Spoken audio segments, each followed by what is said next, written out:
Brandon Ingram has been floated around as a quote-unquote ambitious trade target for the Chicago Bulls this offseason. We'll talk a little bit about what trading for Brandon Ingram could mean and signify for the Chicago Bulls. We're also going to continue our draft player profiles, this time on second-round prospect Mark Sears. And we're going to talk overall about how kind of the Bulls' methodology in this draft could tell us about where they truly see this team at in this evaluation period. We're getting into all that and more right after this. You are now tuned in to Chicago Bulls Central, your number one place for all Chicago Bulls news and content.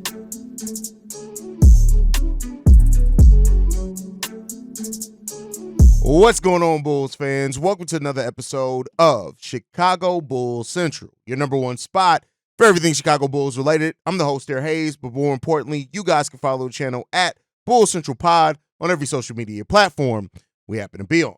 With that being said, let's go ahead and get into this content. So, Grant Hughes of Bleacher Report floated out this idea, and he's not the only writer that I've seen do this. It's been something that I've seen a couple of times now over the offseason, and, I actually talked about it a little bit over on Locked on Bulls. I think Pat's even talked about it on a solo episode that he's done as well. It's been something that I've been kind of trying to wait it out to kind of see how much smoke is around it, right? How many people with different sources kind of report on the same things, and I think the way that it's been presented most recently as an ambitious trade target for the Chicago Bulls kind of makes the most sense and is the most realistic way of talking about this trade scenario in which the Bulls potentially go after Brandon Ingram in a potential Zach LaVine trade. The thing that you always have to kind of find your motive in both these is, all right, what's the motive for both teams if they were to try to? Like, it makes it clear the Bulls are trying to move on from Zach LaVine. You can get a player like Brandon Ingram back. That's huge, right? So I think the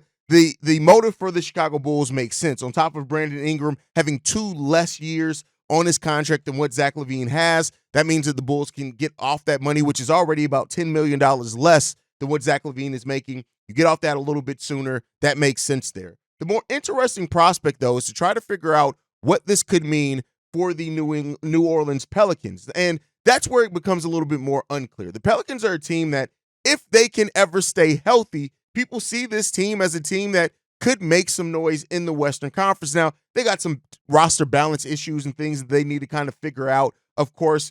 But then you look into the potential of, well, Brandon Ingram is a free agent at the end of next season, and maybe the Pelicans don't feel as confident that they can re-sign a player like a Brandon Ingram, and maybe that's why it's floated around more so as an ambitious trade target by the Chicago Bulls. But make no mistake about it, it would have to come down to the Pelicans seeing Zach LaVine as a player that could pair nicely with Zion Williamson, and that may be why they do that. Brandon Ingram has been playing kind of out of position for that Pelicans team. He plays a lot of minutes at shooting guard. As a matter of fact, over 55% of his minutes were played last year at the shooting guard position, with having Herb Jones there on the wing and Zion Williamson at the power forward position. You got to find a way to play your best players, and that's what they're doing. Zach LaVine would offer a more natural shooting guard selection for that New Orleans Pelicans team on top of that. And with having the defense around him with the Zion, with the Herb Jones, that maybe they look at Zach LaVine's kind of defensive limitations that a lot of teams look at, and they say, all right, this is a player that we can take. We need what he brings offensively, and then we could take where he kind of lacks that defensively because of some of the defense we already have on this team. And maybe that's where the Pelicans sit in a situation like this. Again, I'm not as entrenched with the Pelicans at all. So I'm not going to talk about them like I do the Chicago Bulls, which I can talk very intimately about the Chicago Bulls, as I'm a huge Chicago Bulls fan. I follow everything they do in and out. I feel pretty confident about kind of, the things that the Bulls could be looking for, where the balance of that team is, things like that. So, that's something that I try to be level-headed at, right? I try not to ever present these one-sided trade ideas that just favor the Bulls or anything like that. And even with that said, again, this isn't a trade idea that I'm necessarily the one pushing, but it is a trade idea that's out there and that has been talked about multiple times. So, let's look at it. When you look at the Pelicans as well, while, Zach LaVine makes $10 million more than Brandon Ingram, basically more like $9.2 million, they have about $16 million beneath the luxury tax is what they sit at right now. Now, that's with having free agents that they have out there. Jonas Valanciunas is a free agent for them as well. Cody Zeller is another one for them on top of that. But, they also have a first-round pick in the 20s coming in, which we know there are a lot of center prospects in those 20s. So maybe they add kind of one of those defensive-minded, high-upside centers that we've kind of covered here as well for the Chicago Bulls in our draft coverage. And they feel confident adding more offense to the team. They also have Jose Alvarado there, who's locked into a decent deal. EJ Liddell, who's a guy that we, Bulls fans talked about for a while. Trey Murphy III, another younger player for them that's kind of on the way up. So there's some players there that maybe they look at and say for 3 years, which Zach LaVine has left on his deal right now, right? That we can, we don't have to worry about it. We can lock that in, and we feel we can do enough to kind of avoid that second tax apron for long enough, if that's even a thing for them. Some teams may not look at it, but for what it's worth, they're $34 million below that second tax apron. So not really something that they have to worry a whole hell of a lot about, at least not in next season, and maybe even not the season afterward. So those are aspects to it as well. And then you got to look at the players themselves, right? Like I said, Brandon Ingram playing out of position. Let's be clear there. Playing, like I said, so many shooting guard minutes where he's kind of more of a small forward. And some people even say they like to see him play some power forward. But kind of more of a slim player, but he still averaged 20 points per game last year, almost 6 assists, 5 rebounds. He did that on 49% shooting. He also shot the ball 35% from three-point range, taking 3.8 3-pointers per game. While that's not amazing percentage, it's not bad percentage as well. He's a 36% three-point shooter over the course of his NBA career, taking 3.7 per game. He's gotten more confident. He took as many as 6.1 three-pointers back in 2020-21 that season and hit that at a 38% clip. So he's had seasons of having really decent value at a overall solid percentage as well. A season where he's taken over 6 per game and taking that at 39% clip. So the percentage is there to think that Brandon Ingram is a solid enough three-point shooter to where, hey, you're getting that as well with him, and that's something that we know that this Bulls team needs. Is he the three-point shooter that Zach LaVine has been at points of his career? No, but he's still a decent enough three-point shooter. If you look at Zach LaVine's best season shooting the three ball, he's had 2 seasons at shooting, averaging over 8 three-pointers per game, hitting that at 38 and 41% clips. Last season, 6.8 three-pointers per game, even in only 25 games played, and still hit that at a 35% clip. So, take that for what you will. But Brandon Ingram would offer something in being able to slide in and fit next to, theoretically, Kobe White, Ayo Dosunmu. He can come in at the 3 next to those 2 players. Or if you do keep DeMar DeRozan, he can play the 4 next to DeMar as well. You're adding in a player on a 1-year contract that theoretically could get you a lot of what you hope to get eventually out of a Patrick Williams, right? And maybe even in that trade, maybe you do have to sweeten it without giving up picks to where you do have to include a Patrick Williams in that as well. If you're getting a BI back, not necessarily mad at that because you still have Julian Phillips, Dalen Terry in the wings there on top of whoever you select in this draft. So those are kind of things that the Bulls would have to survey. And like I said, kind of a high-level kind of target for the Bulls, this makes sense. We've already heard that the Bulls made calls on like Darius Garland and things like that during the season for a potential Zach LaVine trade. So this kind of falls in line with things that we heard during the season. The Bulls were kind of looking at trying to entertain to get back in the Zach LaVine trade. The difference here is because it's an expiring contract, maybe the Pelicans do take a look on it. Now, I do think that if the Bulls were to get into serious talk with the New Orleans Pelicans, which I'm not saying has happened yet, if that were to happen, I do think the Bulls are going to have to sweeten the pot. I don't think this is a deal where the Pelicans would take Zach LaVine straight up for Brandon Ingram. If they were to do that, the Bulls immediately solidify that trade, hang up the phone, and before the Pelicans get a chance to think about it, you bubble wrap Zach LaVine up, you send him with 1-day shipping, and you go out there and get Brandon Ingram. But if the Bulls did need to sweeten the pot and it came down to an Alex Caruso, if it came down to a Patrick Williams, that's where you got to start asking your questions on the value with that expiring contract in Brandon Ingram, unless he's going to immediately sign a contract extension with you, one that still is a little bit less than what you would pay Zach LaVine. That's where you start getting into the sticky situation of it. And it could very well be that Brandon Ingram ends up commanding more in an extension talk what Zach LaVine's contract would be over 3 years, but how confident do you feel in paying that, right? That's some of the questions there. And Brandon Ingram brings his own injury concerns as well. He's never played more than 65 games in the season besides his rookie year where he played 79 games in that season. So you have to factor that in for a while. When you look at since 2019-20, he's played 62 games, 61 games, 55, 45, and then 64 last, the most that he played with that New Orleans Pelicans team. So that's another aspect that you're trading away a player partially because of the injury concerns.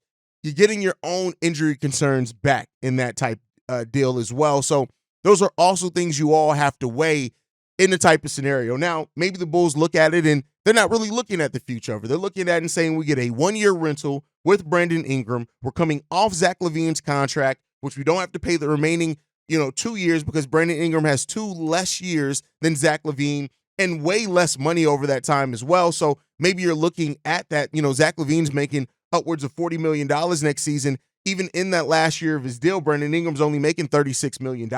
So, that's some savings for you. And that does allow the Bulls more flexibility to use like their mid-level exception if they need be, which could help them keep a player like an Andre Drummond. So those are kind of things to look at in a trade talk like this. I don't hate it. Brandon Ingram is a guy that I've been extremely high on. And I like Brandon Ingram. I like what he brings. And if the Bulls were to be a little bit more aggressive in trying to bring that type of player here to Chicago, I can't be mad at it overall. It just, what would the details of that trade be? And that's what the Bulls really have to look at. So we'll end up seeing with that one. I wanted to spend some time talking about that here to start the show. Let's get back into our draft coverage, though, for today. And I want to talk in the draft. You guys know I've been focusing more on kind of second round prospects for the Chicago Bulls. And that is because I do think that the Bulls could look to get into the second round in this draft. There are, on top of a player like Terrence Shannon Jr., who's mocked more and more to get into that second round, I think that there are some players that can be really good role players in the second round for the Bulls if they can get into it organically. That's through one of their other trades if they do decide to move on from a Zach LaVine or from a Nikola Vucevic or something like that, and they get back a second round pick in that. I just want to have us prepared for it if that's the case. And one of the guys that stood out to me, somebody actually suggested me to look into this prospect. If you're the one, I don't remember the comments. My bad. I'm not trying to, not give you your shine. But Mark Sears in this draft, this guy from Alabama, a shorter point guard, so take that for what you will. But for what that's worth, he's drawn comparisons to like a Jalen Brunson. And if you look at how Jalen Brunson came up through the NBA and fighting and competing hard and things like that, instantly, if I see draft experts making that comp to a player, you're already going to get me interested. Mark Sears last year for Alabama carried a big workload for them. 21 points per game he took, 33 minutes played. He started all 37 games that he played for that Alabama team. On top of that, even with taking 13 shots per game, he hit that at a 50.8% clip. He also took 5.9 three-pointers per game, hitting that at a 43.6% clip. Also averaged four rebounds at being a 6'1 guard. That shows me that this guy has some tenacity in him that I like. 4 assists. Again, he wasn't really looked up as a distributor because he was such a large part of Alabama's offense. 1.6 steals as well. This guy, Mark Sears, is nothing but heart, determination, and will, and clutch. This guy is clutch. He can pull up from any spot on the court. He takes shots in motion. He finishes around the rim well enough as well at being one of those smaller players. This guy can create his own shot right away. Now, of course, we know that the 3-ball at the college level is not as far out as the NBA 3, but you still got to think about it. When you hit the 3-ball at that type of clip, that's something that's probably going to translate for you. He's also a very skilled passer. He keeps his eye up. He looks to get other players involved as well. He can make bounce passes. He catches cutters at the right time in rhythm as well. And he also can use his off-ball hand to finish around the rim as well, which is something we see a lot more players not be able to finish with their offhand, and that's something that he can do as well. Also, three-point shooting, like I said, that's something that's legit for him. He is one of those guys that if you can, the upside of him as a second-round pick, even if he ends up being kind of your first guard off the bench to kind of run that second unit to be that scoring punch for you, it's legit there. Now, at being a smaller guard, right, you got to look at it. He's 6'1" with a 6'2" wingspan. He's 22 years old. He did go to his senior year. But because of that, is he going to be somebody that opposing teams target defensively? And that is something that's definitely that you need to look at and worry about a little bit more in that time as well. Those undersized defenders, you always have to kind of cover them up. Even a player like Jalen Brunson, who gives a lot of effort, you have to have the players around them to kind of cover them up if they start getting targeted by offense and things like that. He's an inch shorter than Jalen Brunson, and right now 10 pounds lighter as well. So, take that for what you will. Because those Jalen Brunson comps are there for him, though, I want to mention that. There's also times where he can be a little bit careless as a passer. And that leads to some turnovers sometimes as well. But again, because he wasn't always used as the biggest facilitator, maybe that's some things that you look at as well. And he also forced up some shots. He does have some times of getting kind of tunnel vision. But like I said, I kind of give him a little bit of leeway for that, just mainly because of how much of the workload he had to carry there at Alabama as part of that offense. But he's also somebody who is active defensively, right? And so that is something that, to me, I always look at, especially when players kind of have physical shortcomings. How active are you? And right now, he uses his intensity. He uses his defensive IQ and awareness as well to overcompensate. Overcompensate has a negative connotation, but to compensate for his lack of size that he has there at times as well. He communicates. He talks to the defensive side of the ball. He gives extreme amount of hustle. And on ball, he's a solid on-ball defender. Off ball is where he can get some things. He fights through screens, but again, with the small stature, that may be something as well. He's also a natural-born leader. And for a team that's still trying to build identity, I like that type of player for the Chicago Bulls. But Mark Sears is a really, really good prospect in the second round in this draft. I want to put that in perspective. Even with the Jalen Brunson comparisons and things like that, he's still a second-round prospect. It'd be a huge reach to take anywhere else in that draft. But because of that, listen, I would absolutely be ecstatic if the Chicago Bulls drafted a guy, it got into the second round and drafted a guy like this. I'd absolutely love it. And like I said, it's not just about the Jalen Brunson comparisons, but that does play a part into it. I won't hide my own bias and say that doesn't play a part into it. It absolutely does. And Jalen Brunson himself was a second-round pick 33rd, overall. So, that's something you got to look at when he was picked by Dallas. But he worked himself up through his hard work, his determination, fighting for himself. That is something that I could see Mark Sears absolutely doing at the NBA level. And keep in mind, even with people saying that this is a weaker draft, that's projected star-level talent. That does not mean that there aren't people who can come in and help you right away. And Mark Sears is one of those guys, especially if Io ends up being in that starting lineup next season, to start off the season.